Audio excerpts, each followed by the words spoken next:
Kai's ship screamed through the atmosphere of Veridax like a dying bird. Smoke poured from the port engine where the pirate's plasma bolt had torn through the shields.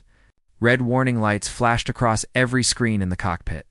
The human traitor gripped the controls with white knuckles as the ground rushed up to meet him. "Come on," he whispered through gritted teeth. The ship shuddered violently as he fought to level out.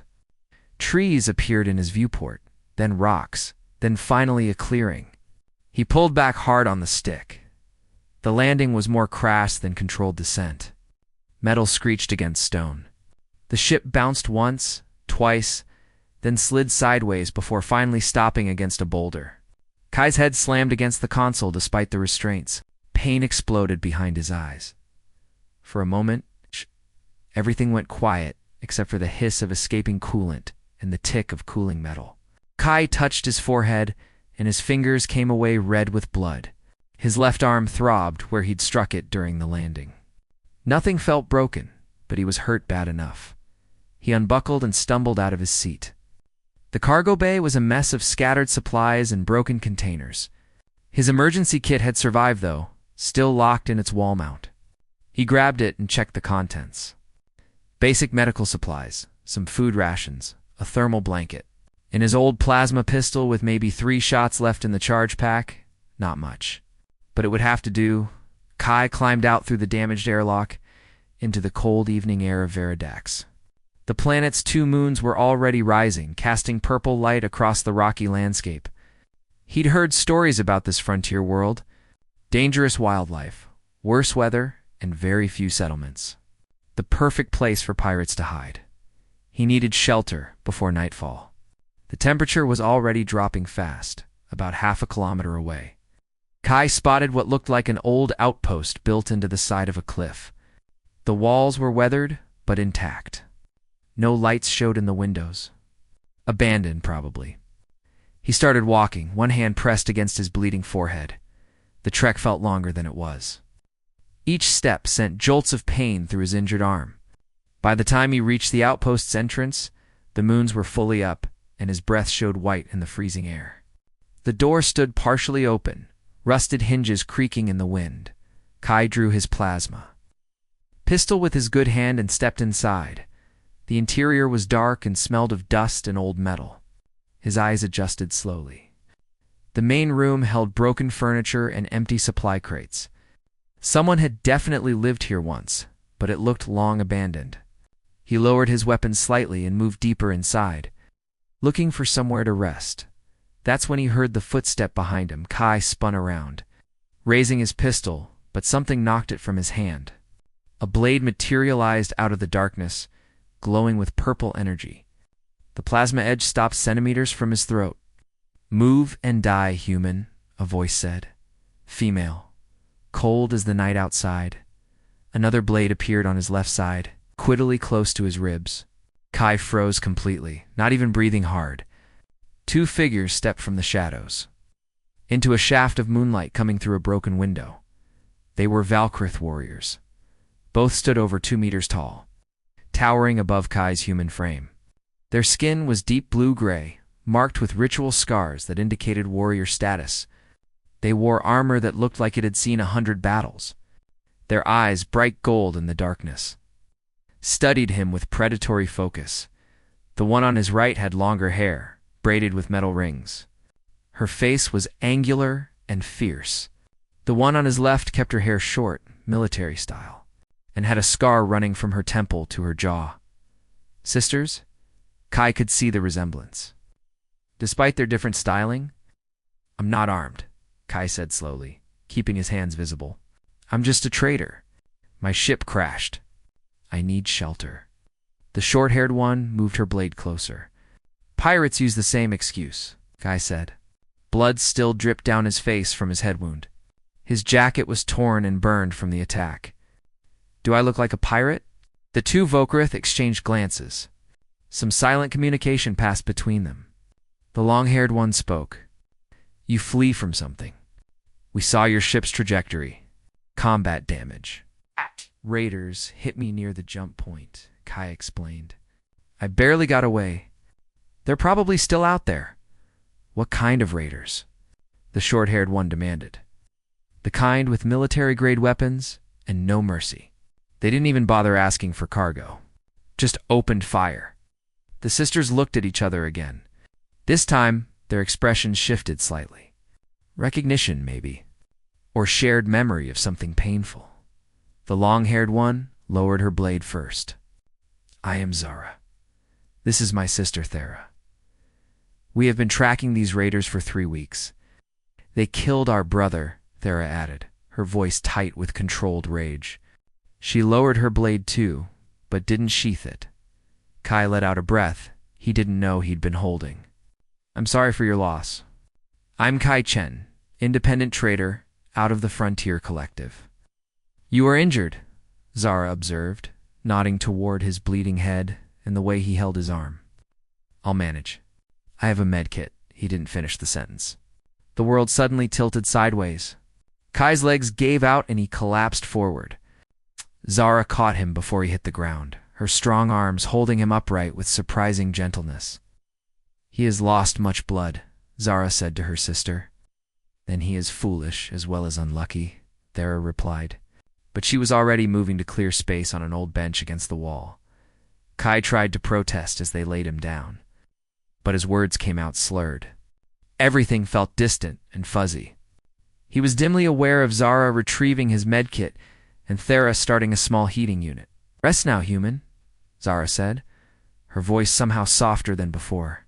By our warrior code, we cannot leave one who showed courage facing death. Tonight you sleep between us, Thera added. For warmth and protection, this is our law. Kai wanted to ask what that meant, but darkness was already pulling him under.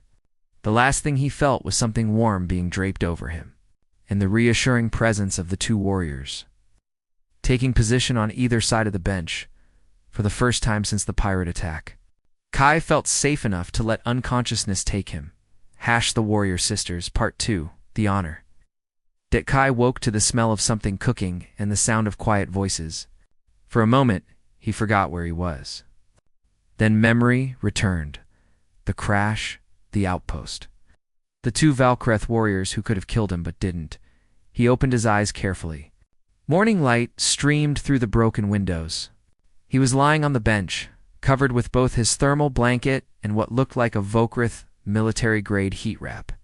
More importantly, he was lying between 2 very large warriors who sat on either end of the bench, their backs against the wall, alert and watchful. Zara noticed him stirring first. The human wakes. Good, we thought perhaps you would sleep until midday. Kai sat up slowly, testing his body. His head still ached, but the bleeding had stopped. Someone had cleaned and bandaged the wound properly. His arm was wrapped in medical tape from his kit. He felt weak, but alive. You treated my injuries, he said. Of course, Thera replied from his other side. She stirred something in a small pot over the heating unit.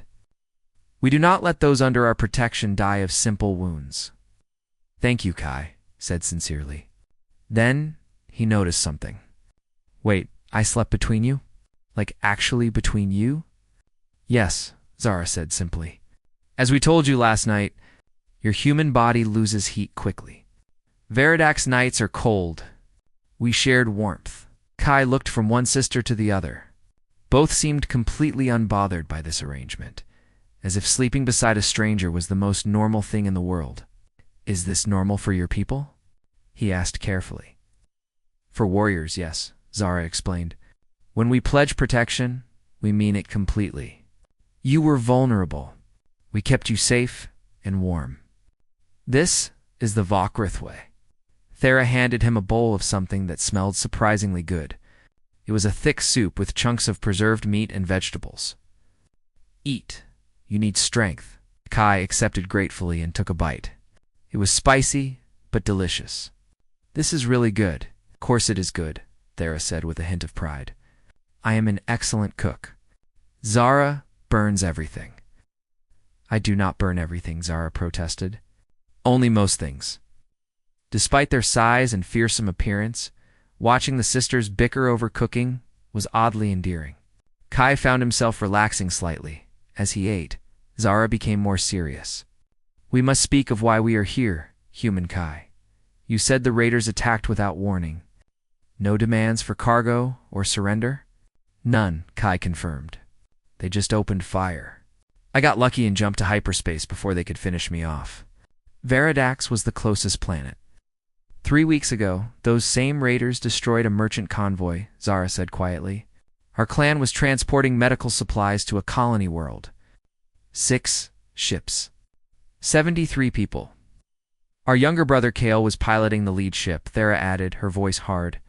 He was only 20 cycles old. Just earned his warrior marks. The pain in their voices was clear, despite their controlled expressions. Kai set down his bowl. I'm truly sorry. That's why you're hunting them. Yes, it is our honor debt, Zara said. In Valkrith tradition, when family is killed by dishonorable enemies, the surviving warriors must seek justice. We have tracked these pirates across 4 systems. The trail led here to Veridax, Thera continued. We know they have a base somewhere in the southern canyons, but our ship was damaged in the pursuit. We managed to capture one of their scout vessels, but it needs repairs we cannot make. Kai understood where this was going. You need an engineer. Need a human engineer, Zara corrected. Valkrith engineering is straightforward. We understand power and structure, but human technology is different. You make things work in ways that should not work. Improvisation, Kai said. Yeah, that's kind of our specialty. We saved your life, Thera stated bluntly. By our laws, this creates an honor bond. You are now under our protection, but you also owe us a debt. Zara shot her sister a sharp look. Thera, you have no grace. What? It is true, yes, but you speak it like threatening a prisoner. Kai actually smiled despite the situation. She's right, though. You saved me when you didn't have to. I'd be dead from blood loss if you'd just left me. And you're going after pirates who kill innocent people. He met both their eyes. I'll help you fix your ship. Not because of debt, because it's the right thing to do. Both sisters stared at him with expressions he couldn't quite read. Finally, Zara said softly, This is very human of you. Is that a compliment? I am not certain yet, she admitted. But perhaps it is. Over the next hour, Kai gathered his tools from his crashed ship while the sisters broke down their camp. Their captured vessel was hidden in a cave system about 3 kilometers away. As they walked, Kai learned more about Valkrith culture. They were a warrior society, but not mindlessly aggressive. Honor, clan, and personal combat skill defined their lives. Warriors often fought in sibling units, trained together from childhood. Zara and Thera had been fighting side by side for 15 years. Do Valkrith warriors ever work alone? Kai asked. Sometimes, but it is considered sad, Zara explained. Warriors are strongest together. We trust our siblings with our lives. Your people have families, though? Marriages. Yes, but warriors like us often do not, Thera said. We are already bonded to each other. A mate would have to accept being third in a bond of 2. Few wish this. There was something melancholy in how she said it, but Kai didn't push. The captured ship was a mess. It was a pirate raider vessel, compact and fast but badly damaged. Scorch marks covered the hull where Valkrith plasma weapons had hit it. One engine was completely destroyed. The navigation system was fried. The power core was barely holding stable. You shot this thing up pretty good, Kai observed. We had to disable it quickly, Zara said. But we need it to track the main pirate base. Kai walked around the vessel, analyzing the damage. It would take days of work, but it was possible. He could jury-rig the engine using parts from his own crashed ship. The navigation system could be bypassed with some creative rewiring. It wouldn't be pretty, but it would fly. I can fix it, he said finally. Give me 3, maybe 4 days. Then we begin now, Thera declared. They worked until sunset. Kai directed while the sisters handled the heavy lifting, pulling out damaged components and hauling replacement parts from his ship. Despite their size, they moved with precise grace. And they caught on quickly to his explanations, asking smart questions about the electrical systems and power routing. When night fell and the temperature dropped, they returned to the outpost. Thera cooked another meal while Zara checked the perimeter. They ate together, sitting close to the heating unit, and talked about everything from star navigation to the different foods their cultures preferred. Human food is too sweet, Thera complained. Everything has sugar. Not everything, Kai protested. We have plenty of savory dishes. Name one without any sweetness? Kai thought hard. Okay, maybe we do like our sugar. Zara laughed, a deep, genuine sound that transformed her fierce face into something warm. Humans are strange. But interesting, strange. When it was time to sleep, Kai expected them to give him space. Instead, Zara gestured to the bench where they'd slept the night before. Same arrangement, she said simply. The nights are still cold. You know I'm better now, right? I could probably handle you sleep between us, Thera interrupted. This is decided. Kai looked at their expressions. Both were completely serious. There was no arguing with Vokrith warriors once they'd made up their minds. So for the second night, Kai settled between the two sisters. Their presence was warm and oddly comforting. As sleep began to pull him under, he heard Zara whisper something in Valkreth to her sister. He didn't understand the words. But Thera's quiet response sounded like agreement. Whatever they were saying, Kai realized he trusted them. These fierce warriors had become something like friends in just 2 days. Tomorrow, they would continue the repairs, and soon they would hunt pirates together. The thought should have terrified him. Instead, lying between two of the galaxy's most dangerous warriors, Kai felt safer than he had in years. The Warrior Sisters, Part 3. The Human Difference, Day 3. Of repairs began with Kai elbow-deep in the ship's engine compartment. Muttering to himself in frustration, the power coupling refused to connect properly with the salvaged parts. According to every engineering manual in the galaxy, what he was trying to do was impossible. Perhaps we need a stronger connector, Zara suggested from behind him. She held a plasma torch, ready to weld whatever he needed. No, stronger won't help. The connection points don't match. Kai wiped sweat from his forehead, leaving a streak of grease. The pirate ship uses Korthian power systems, but the replacement parts are from my human vessel. They're not compatible. Then we cannot repair it. Thera asked. She was checking weapon systems on the other side of the engine room. I didn't say that. Kai grinned and pulled out a small device from his toolkit. I said they're not compatible. But humans are really good at making incompatible things work together. He showed them what looked like a mess of wires, circuits, and what might have been parts from 3 different types of connectors all soldered together. I call it an adapter. It'll translate the power flow between the two systems. Both sisters stared at the device with identical expressions of disbelief. That looks like garbage. Thera said bluntly. That looks like it will explode. Zara added. Probably won't explode, Kai said cheerfully. Maybe 70% sure. He ignored their alarmed looks and began installing the adapter. Within 20 minutes, he had it connected. Okay, Thera, try starting the auxiliary power. Thera moved to the control panel and activated the system. There was a worrying grinding sound, then a hum, then steady power began flowing through the lines. The lights in the engine room brightened from dim emergency mode to full illumination. It works, Zara said, sounding genuinely surprised. It should not work, Thera observed, examining the adapter. This violates every principle of proper engineering. Welcome to human engineering, Kai said proudly. If it's stupid but it works, it's not stupid. That is the worst philosophy I have ever heard, Zara said. But she was almost smiling. Over the next several hours, Kai continued to astound and horrify the sisters with his repair methods. He used cargo netting to reinforce a cracked hull plate.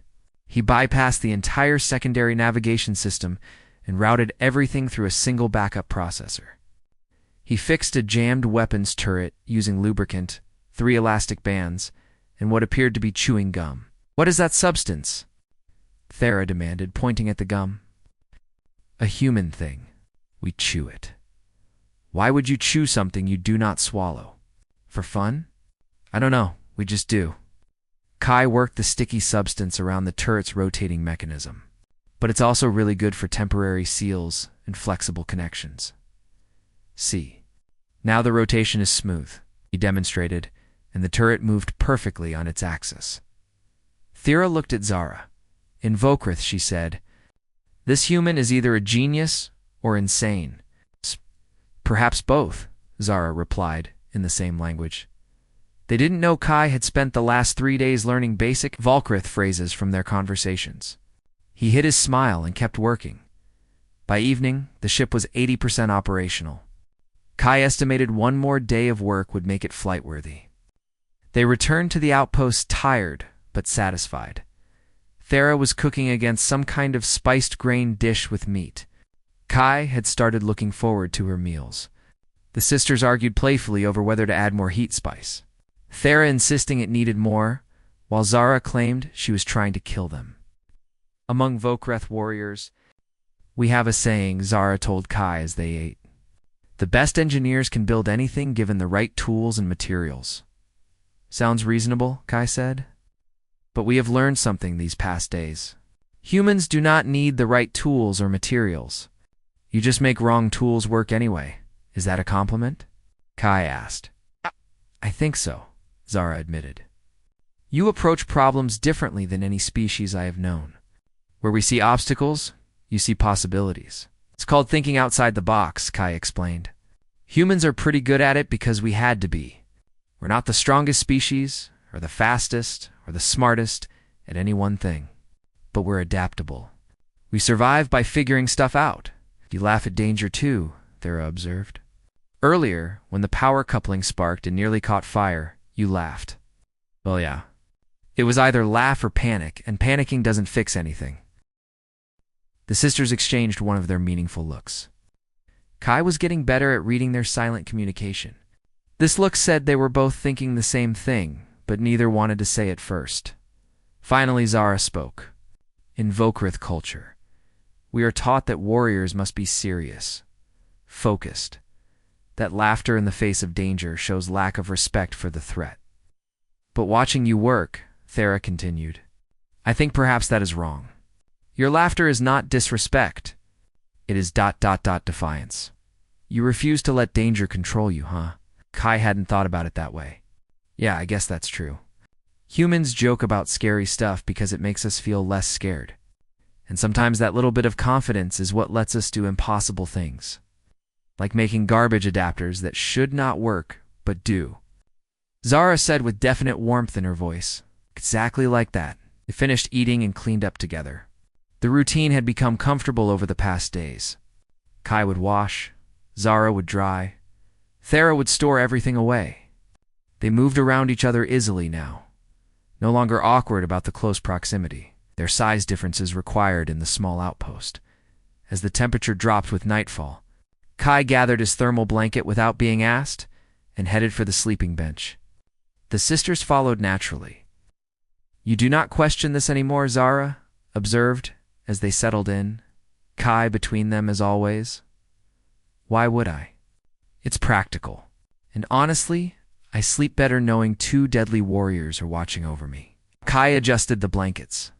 Plus, you're both very warm. It's nice. He heard Thera make a small sound that might have been a laugh. Humans are strange. You've said that before.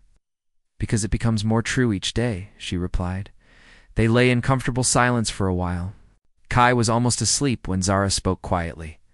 Kai, may I ask something personal? Sure. You travel alone. You have no clan, no family bonds. Is this normal for humans? Kai was quiet for a moment. Some humans travel alone by choice. Others. Well, I had family once. Parents, a sister. But I lost them in a transport accident 5 years ago. Been drifting ever since. I am sorry, Zara said softly. That is a hard loss. Warriors should have bonds, Thera added. People to fight alongside. To trust completely. You have been alone too long, maybe Kai admitted. But I'm not alone right now. In the last few days, working with you both, actually having people to talk to and eat with and plan with, I'd forgotten how good that feels. Another of those meaningful looks passed between the sisters over his head. This time, Kai caught it. What? He asked. Nothing, Zara said, but there was something gentle in her voice. Sleep now. Tomorrow, we finish the ship and begin the hunt. Yeah, about that, Kai said. You know, I'm not a warrior, right? I'm a trader who knows how to fix things and fly ships. I'm not trained for combat. You're coming with us, Thera stated firmly. I didn't. You are part of this now, Zara interrupted. You helped make the hunt possible. More than that, you have shown courage and cleverness. These are warrior qualities. The fact that you have no formal training does not matter. Plus, Thera added with dark humor, if we leave you here and die fighting pirates, you will be stranded on Veridax forever. Better you come along. Kai couldn't argue with that logic, as concerning as it was. He drifted off to sleep between the two sisters, aware that tomorrow would bring them closer to danger. But somehow, with Zara and Thera flanking him, warm and solid and steady, he wasn't afraid. The human difference, he thought drowsily, wasn't just about adapting to survive. It was about finding hope and connection in unlikely places, even between two alien warriors who'd become the closest thing to family he'd had in 5 years. The Warrior Sisters, Part 4, The Pirate Fortress. Repaired ship flew better than it had any right to. Kai sat in the pilot's seat, hands steady on the controls as they approached the southern canyon systems of Veridax. Behind him, Zara and Thera checked their weapons and armor one final time. The sensor readings show a large structure built into the canyon wall, Kai reported. Definitely artificial. Power signatures match military-grade generators. That is the pirate base, Zara confirmed, studying the tactical display. 3 Corvette-class ships docked on the exterior landing platform. Weapon emplacements on the cliff tops. How do we want to do this? Kai asked. Stealth approach or full assault? We are 2 warriors, Thera said. Stealth is our only option. We land at the ridge above the base, descend on grapple lines, breach through the maintenance access ports. What about me? Kai asked. Both sisters looked at each other, then at him. You stay with the ship, Zara said firmly. Keep engines ready for quick escape. If we are not back in 2 hours, you leave without us. Absolutely not. Kai, no. I'm not leaving you two to face dozens of pirates alone. I'm not a warrior, but I can help. He met their eyes steadily. Besides, you need someone who understands human-made technology. What if their security systems have human components?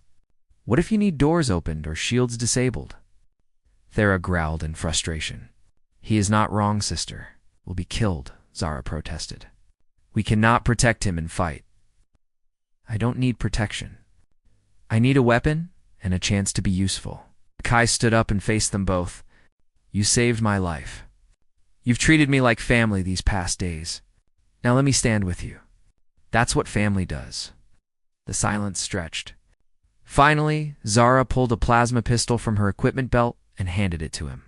This has 12 shots. Make each one count. You stay behind us at all times. If I tell you to run, you run. Understood? Understood? And Kai, Thera said seriously, do not die. It would make us very angry. Despite the tension, Kai smiled. I'll do my best. They landed on the ridge as planned. The descent was terrifying. Kai had to trust the grapple line in his harness as they dropped 30 meters down the cliff face in near darkness. But he made it. Landing between the two sisters on a narrow maintenance ledge, Zara quickly cut through the access ports lock with her plasma blade. They slipped inside into a dimly lit corridor that smelled of oil and ozone. Emergency lighting cast everything in red shadows. This way, Thera whispered, consulting a schematic she'd pulled from the captured ship's database. Central control should be 3 levels up. They moved like ghosts through the corridors. Kai had never seen the sisters in full combat mode before. Every movement was precise and silent. They communicated entirely through hand signals. When they encountered a patrol of 2 pirates, Zara and Thera eliminated them, for either could raise an alarm. It was brutal and efficient, and over in seconds, they reached a service elevator shaft and began climbing the interior ladder. Kai's arms burned with effort, but he kept pace. They emerged on what the schematic labeled as the command level. That's when everything went. Wrong. An alarm shrieked through the base. Red lights flashed to bright white. Dozens of pirates suddenly poured into the corridor from both directions. Ambush. Thera snarled. They knew we were coming. The sisters moved instantly into defensive formation, putting Kai behind them. Their plasma blades ignited with fierce purple light. The first wave of pirates opened fire, and the sisters deflected the shots with their blades, moving in perfect synchronization. But there were too many. 20, 30, maybe more pirates? All armed. All converging on their position. Kai, the elevator. Zara shouted while cutting down to pirates. We need to reach the elevator. Kai didn't hesitate. While the sisters held the line, he sprinted to the elevator control panel and began frantically bypassing the security locks. His hands flew over the interface, years of experience with alien technology guiding his fingers. The elevator doors opened. Got it, let's go. The sisters fought their way backward into the elevator. Just as the doors began to close, a plasma bolt got through their defense. It struck Thera's shoulder, spinning her around. She collapsed with a cry of pain. There! Zara caught her sister as the doors sealed. The elevator began rising toward what Kai hoped was an exit route. I am fine, Thera growled through gritted teeth. Just wounded. She was not fine. The wound was severe, burning through her armor into flesh. Kai quickly applied emergency sealant from the medical kit on his belt while the elevator climbed. That was a trap, Zara said, her usual calm shattered by anger and concern for her sister. They were waiting specifically for us. Someone must have talked, Kai said. Then he noticed something on the elevator's control panel. Wait. According to this, we're not going up. We're going down. What? Someone's overriding the controls. They're bringing us somewhere. Kai tried to stop it, but the system was locked out. We're heading to the lowest level. The holding cells, according to the schematic. The elevator stopped. The doors opened onto a massive chamber that was definitely not a holding area. It was a hangar bay but full of cages. Dozens of cages holding people of multiple species. Children, families, all prisoners, hostages, Zara breathed. A voice echoed through the chamber's speakers. Welcome, Valkrith warriors. I am Captain Ven, leader of the Crimson Blades. The tracker we planted on your captured ship led you right to us. Kai's stomach dropped. They'd been played from the beginning. Your brother died well, by the way. The voice continued mockingly. Begged for mercy at the end, but died nonetheless. Now you'll join him. But first, watch what happens to those who interfere with our operations. Weapon turrets emerged from the ceiling, all aimed at the cages full of hostages. No. Thera tried to stand, but collapsed from her wound. Kai looked at the hostages, then at the sisters, then at the ship sitting in the hangar Batha Pirates Command Corvette. His mind raced through possibilities, calculating odds, seeing connections the way only a human could. Zara, can you get to those turret controls? He asked quickly. Perhaps, but Thera, can you walk if Zara supports you? Yes, but Kai, then here's what we're going to do. Kai pulled out his plasma pistol and checked the charge. 12 shots. I'm going to steal that ship, fly through the hangar doors, and create the biggest distraction these pirates have ever seen. While they're focused on me, you two get the hostages out through the emergency exits. Can you do that? That is insane, Zara said. You will be killed. Maybe, but probably not. Remember what you said? Humans laugh at danger. We do impossible things. Kai smiled at them both. Besides, you two taught me something. Warriors stand together. Warriors protect those who cannot protect themselves. And right now, those kids need warriors. He ran before they could stop him. The pirates in the hangar were so focused on the Valkrith warriors that they barely noticed one, humans sprinting across the deck. Kai reached the Corvette's boarding ramp and dove inside. Alarms blared, but he was already in the pilot's seat, hands flying over controls. The ship's engines roared to life. What is that human doing? Captain Ven's voice shouted through comms. Kai grabbed the mic. What humans do best. Something crazy. He punched the thrusters and the Corvette shot forward straight toward the main hangar doors. The ship's forward weapons opened fire automatically, blasting the doors off their hinges. Kai flew through the debris into the open canyon, every pirate weapon in the base now tracking him. Through the canopy, he saw Zara and Thera moving among the cages, bring hostages and directing them to exits. The pirates were torn between stopping them and shooting down the stolen ship. Kai kept flying erratically, drawing fire, making himself the biggest target possible. Plasma bolts filled the air around him. He dodged and weaved, laughing despite the terror, because he was doing something that mattered. He was standing with his sisters. Then 3 plasma bolts struck the Corvette simultaneously. Shields failed. Systems went critical. The ship began to fall. Kai's last thought before the crash was that he hoped Zara and Thera had gotten everyone out. Then everything went dark. Hash. The Warrior Sisters Part 5. 3 instead of 2. Everything hurt. That was Kai's first thought as consciousness slowly returned. His second thought was that hurting meant he was alive, which seemed impossible given what he remembered. He tried to open his eyes, but even that small movement sent pain shooting through his skull. Something beeped steadily nearby medical equipment. The air smelled sterile and clean. A ship's medical bay, he realized. But whose ship? He wakes, a familiar voice said. Thera. Finally, another voice added with obvious relief. Zarakai managed to crack his eyes open. Blurry shapes resolved into 2 blue-gray faces hovering over him with expressions of concern. The sisters looked exhausted, like they hadn't slept in days. Both had fresh bandages visible under their armor. How long? Kai's voice came out as a croak. 3 days, Zara said softly. You have been unconscious for 3 days? The hostages? Kai asked immediately. Safe. All 47 of them. Thera's fierce expression softened. You saved them, Kai. Your insane distraction gave us the time we needed to evacuate everyone through the emergency tunnels. The pirates? Dealt with, Zara said, with grim satisfaction. After you crashed, the base defenses were in chaos. We called for backup from the nearest Vokrith patrol. They arrived within the hour. Captain Ven and his entire crew are now in custody, facing execution for their crimes.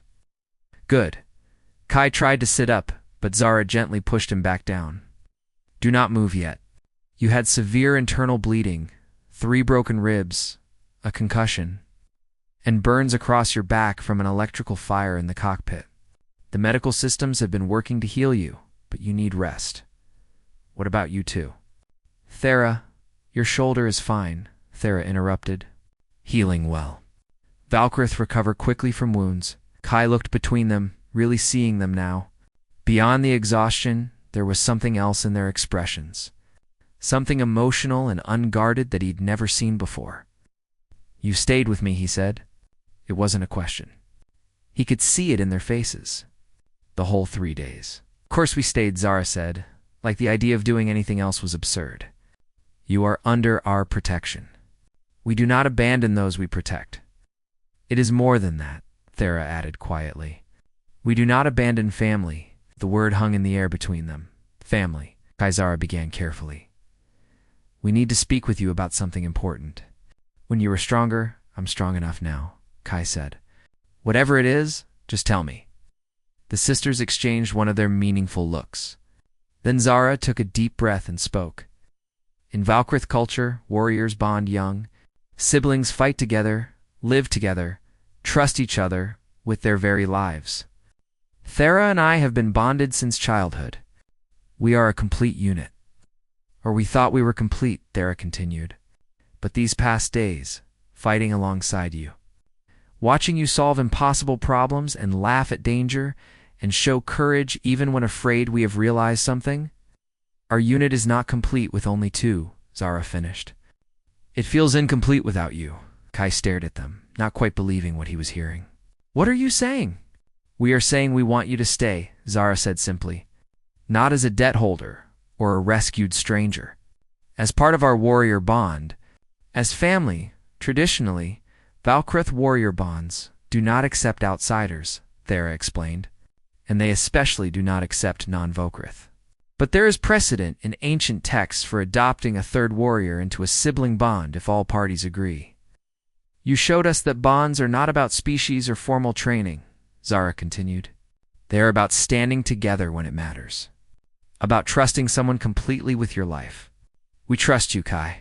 More than trust, Thera said gruffly. You risked everything for people you did not know.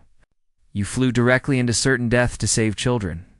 That is warrior spirit, regardless of what body it wears. Kai felt his throat tighten with emotion. I don't know what to say. Say yes, Zara said, with gentle urgency. Come with us to Valkreth's space. Let us stand together formally. Fight together. Live together. Be the third in our bond. Said earlier you have been drifting for 5 years, Thera added. No clan, no bonds. We are offering you both. A place to belong. Warriors to stand beside. Kai looked at these two fierce aliens who'd become the most important people in his life in less than 2 weeks. Who'd protected him, saved him, taught him, and laughed with him. Who'd slept beside him every night to keep him warm and safe. Who'd refused to leave his bedside for 3 days. In Valkreth culture, they were offering him everything. I'm not a perfect warrior, Kai said carefully. I use trash engineering and bad jokes instead of proper tactics. I'll probably embarrass you in front of your clan. We do not want perfection, Zara said firmly. We want you. Besides, Thera added with a rare smile. You are correct. Your engineering is garbage, and your jokes are terrible. But they are our garbage engineering and our terrible jokes now, Kai laughed, which hurt his ribs but felt wonderful anyway. Then yes. Yes. I'll stay with you. I'll be part of your bond. The relief and joy on both their faces was worth every injury he'd sustained. There will be a ceremony when we reach Valkreth's space, Zara explained. It is formal, but not complex. We will swear oaths before our clan elders. They will mark you as warrior bonded.